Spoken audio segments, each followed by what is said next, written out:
तो आज हम बात करने वाले हैं खूनी मंडे चैनल की एक ऐसी एनिमेटेड हॉरर कहानी की जिसने सच में कई लोगों की नींदें उड़ा दी हैं। कहानी का नाम है भूत बंगला। तो चलिए इस भयानक बंगले के दरवाजे के पीछे का सच जानते हैं। कहानी शुरू होती है एक बूढ़ी औरत की इस डरावनी चेतावनी के साथ, जो सुनते ही एक अजीब से डर का माहौल बना देती है। भाई, किसकी बारात और आखिर छिपने की जरूरत क्या है? कहानी के मेन कैरेक्टर्स हैं आरव और निशा, एक कपल जो बस एक अच्छी सी रोमांटिक कैंपिंग ट्रिप पर निकला था। उन्हें क्या पता था कि उनका ये छोटा सा प्लान उनकी जिंदगी का सबसे भयानक मोड़ बनने वाला है। अब इन दोनों के स्वभाव में जमीन आसमान का फर्क है।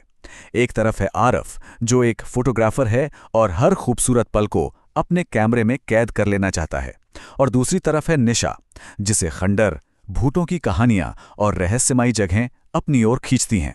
और शायद यही खिंचाव उन्हें उस अंधेरे की तरफ ले गया जहां से लौटना नामुमकिन था। तो उनका सफर आगे बढ़ता है और धीरे धीरे दिन ढलने लगता है, और जैसे ही अंधेरा होता है वो एक ऐसे गांव में पहुंचते हैं जिसका नाम था रुधिरपुर। एक ऐसी जगह जहां की खामोशी भी चीख चीख कर किसी अनहोनी का इशारा कर रही थी। जरा सोचिए, एक ऐसा गांव जहां शाम के 6 बजे ही सड़कें पूरी तरह वीरान हो जाती हैं। हर घर का दरवाजा खून जैसा लाल, और उन दरवाजों पर काले रंग से अजीब अजीब से मंत्र लिखे हुए हैं। हर घर के बाहर मशालें जल रही हैं, पर एक भी इंसान नजर नहीं आ रहा। ये सब किसी बहुत बड़े खतरे की आहट थी। और ठीक तभी आरव के कैमरे के सामने अचानक से वही बूढ़ी औरत आ जाती है। उसने लाल रंग का दुल्हन का जोड़ा पहना हुआ था और उसने घबराकर वही चेतावनी दी, बंगले से बारात निकलने वाली है, छुप जाओ। और ये कहकर वो हवा में ही गायब हो गए।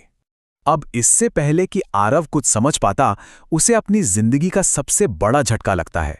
वो क्या देखता है कि निशा एक अनजान दूल्हे का हाथ पकड़कर उसके साथ जा रही है, और उस दूल्हे का चेहरा सहरे से ढका हुआ है। उस एक पल में आरव की दुनिया जैसे हिल गई थी। उसके दिमाग में बस यही सवाल घूम रहा था, ये हो क्या रहा है? और फिर पलक झपकते ही सब कुछ नॉर्मल हो जाता है। निशा उसके ठीक पीछे खड़ी थी और पूछ रही थी कि वो इतना घबराया हुआ क्या है। वो दूल्हा, वो बारात, सब कुछ गायब था। इस पल तो आरव को अपने दिमाग पर ही शक होने लगा। तभी निशा दूर एक बंगले की तरफ इशारा करती है। उन्हें लगा कि गांव का वो खौफ शायद पीछे छूट गया है, पर ऐसा था नहीं। दोनों अपने कैंप साइट पर पहुंचते हैं, लेकिन असल में तो वो भयानक साया अब उनके और भी करीब आ चुका था। और फिर जो हुआ उसने आरव के होश ही उड़ा दिए। उसने कैंपफायर के पास बैठी मुस्कुराती हुई निशा की एक फोटो ली, लेकिन जैसे ही उसने कैमरे की स्क्रीन पर देखा, निशा के ठीक पीछे वही सहरे वाला दूल्हा खड़ा था। आरव ने कांपते हुए हाथों से एक और फोटो ली, और इस बार वो दूल्हा निशा के और भी पास था। पर सबसे ज्यादा डराने वाली बात पता है क्या थी? ये सब कुछ सिर्फ आरव को दिख रहा था। जब निशा ने वो तस्वीरें देखीं तो उसके लिए वो बिल्कुल नॉर्मल थीं। अब आरव अपने ही डर के जाल में अकेला फंस चुका था।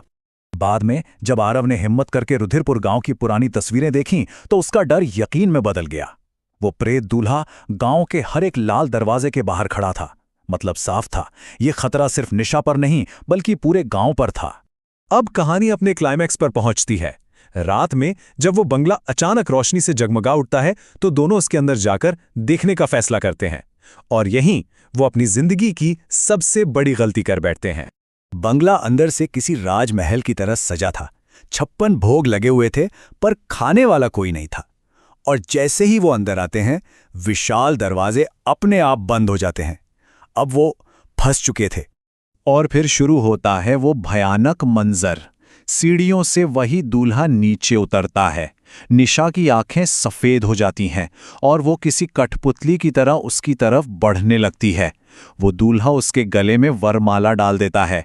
आरव उससे बचाने की कोशिश करता है, लेकिन एक अनदेखी ताकत उसे दूर फेंक देती है। और तभी वो दूल्हा अपना भयानक अधमरा चेहरा दिखाता है। और बस शादी की रस्म पूरी होते ही एक दर्द भरी चीख के साथ सब कुछ, निशा, वो दूल्हा, वो सजी धजी हवेली, सब धुएं में तब्दील हो जाता है। आरव अब एक वीरान टूटे फूटे खंडहर के बीच अकेला खड़ा था। लेकिन आखिर ये सब हुआ क्यों? इसका जवाब आरव को उसी बूढ़ी औरत से मिला। उसने बंगले का वो राज खोला जो सदियों से दफन था। ये एक बहुत क्रूर जमींदार का बंगला था जो काली शक्तियां पाने के लिए हर अमावस्या पर एक नई लड़की से जबरदस्ती शादी करके उसकी बलि दे देता था। अपनी बेटियों को बचाने के लिए गांव वालों ने उस जमींदार को उसी के बंगले में जिंदा जला दिया था, पर उसकी बुरी आत्मा उसी बंगले में कैद हो गई और अब वो हर अमावस्या को एक नई दुल्हन खोजती है।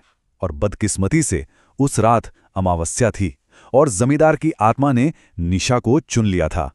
उस बूढ़ी औरत के आखिरी शब्द थे, जो उस बंगले की दुल्हन बनती है वो कभी वापस नहीं आती। ये एक ऐसी सच्चाई थी जो आरव को एक कभी ना खत्म होने वाले दर्द में छोड़ गई। ये कहानी हमें बताती है कि कुछ दरवाजे शायद कभी नहीं खोलने चाहिए। बस एक सवाल रह जाता है, अगर निशा को उन रहस्यमयी जगहों का इतना शौक ना होता तो क्या कहानी कुछ और होती?